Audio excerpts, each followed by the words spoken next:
லே of எதனால நடக்குது? இன்ஸ்டிடியூட்ல போய் படிச்சுட்டு வந்துட்டு எனக்கு இது தெரியுன்றாங்க. அந்த 3 அப்ளிகேஷன் தாண்டி நான் ஒரு 4வதா அது சிமிலரான ஒரு எக்ஸாம்பிள் குடுத்து, இது எப்படி பண்ணுவேன்னு கேட்டா அவனுக்கு தெரியலங்க. 2012ல இருக்கிற நாலேட்ஜ் வச்சு எங்களால பண்ண முடிஞ்சுச்சுன்னா, அதுதான் இப்ப உங்க இருக் பெஞ்ச்மார்க் ஆக்சுவலா. இப்ப இருக்க ஸ்டூடண்ட்ஸ் வந்து எவ்வளோ பண்ணலாம்?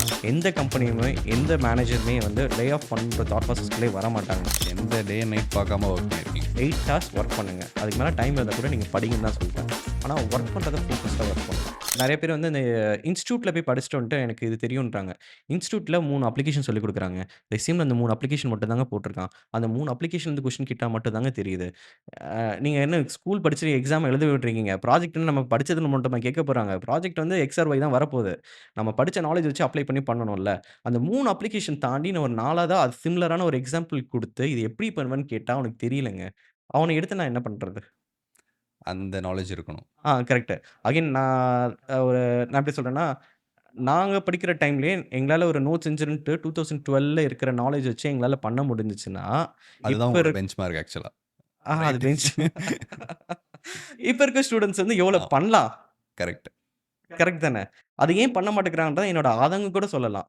அந்த ட்ரெய்னிங் இன்ஸ்டிடியூட்ல சொல்லிக் குடுத்த 3 ப்ராஜெக்ட் மட்டும் தான் எக்ஸ்ப்ளைன் பண்றாங்களே தவிர, ஒரு எக்ஸ்ட்ரா எது கேட்டாலும் அத தாண்டி சொல்ல மாட்டேங்கிறாங்க.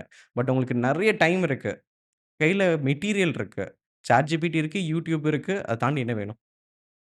அத ஸோ எடுத்து அவங்க யூஸ் பண்ணிக்கணும். யாஹ் யூஸ் எடுத்து ஸோ ஹைரிங் இதுதாங்க. ஓப்பனிங்ஸ் எல்லா இடத்துலயும் இருக்குங்க.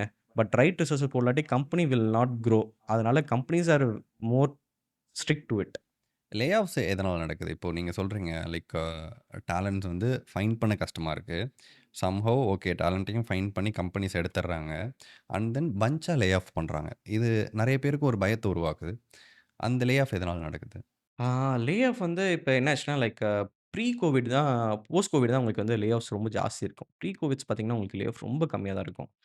அகைன் ப்ரீ கோவிட் பார்த்தீங்கன்னா, லே ஆஃப்ஸ் வந்து ரொம்ப பெரிய கம்பெனி லைக் Google அந்த மாரி கம்பெனி தான் பண்ணுவாங்க. That is a different ball game. So அத விட்டுறலாம் நம்ம. ஸோ நம்ம ஆடியன்ஸ் மேஜரா இருக்கிறது டிசிஎஸ், அசென்ச்சர் எங்கள மாரி கம்பெனி சின்ன சின்ன கம்பெனிஸ்க்கு. ஸோ இது வந்துரும்.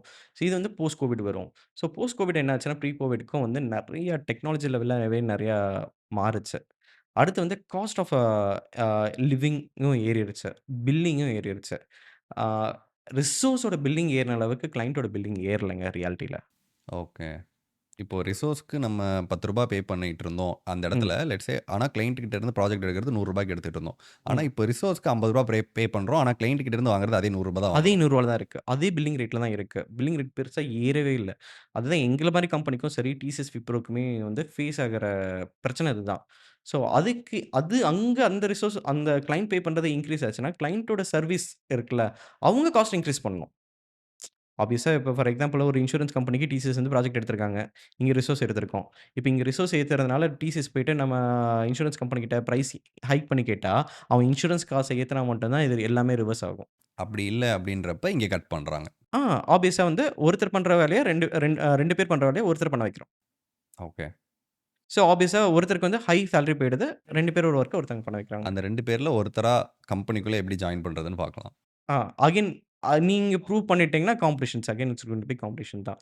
அகைன் நீங்க ஆ லைக் லே ஆஃப்க்குள்ள நீங்க ரேடர்க்குள்ள வராம இருந்தா, உங்களோட வொர்க்க நீங்க கரெக்ட்டா பண்ணிட்டு இருந்தாலே, நீங்க அந்த ரேடர்க்குள்ள கண்டிப்பா வரமாட்டீங்க. எந்த கம்பெனியுமே, எந்த மேனேஜருமே வந்து லே ஆஃப் பண்ற தாட் ப்ராசஸ்க்குள்ளயே வரமாட்டாங்க. எப்போ ஒரு ரிசோர்ஸ் வந்து அவங்களோட வொர்க்க தாண்டி கம்மியா பெர்ஃபார்ம் பண்றாங்களோ, ஆப்வியஸா அவங்கள தான் எடுப்பாங்க. ஸோ யாருமே வந்து ஒரு டெடிகேட்டடா அகைன் நான் ரிசோர்ஸ் வந்து லைக் 24 ஹார்ஸ் வொர்க் பண்ணணும்னு சொல்லவே மாட்டேன். என் கம்பெனில இன்னைக்குமே நான் சொல்றது வந்து 8 ஹார்ஸ் வொர்க் பண்ணுங்க. அதுக்கு மேல டைம் இருந்தா கூட நீங்க படிங்கன்னு தான் சொல்வேன்.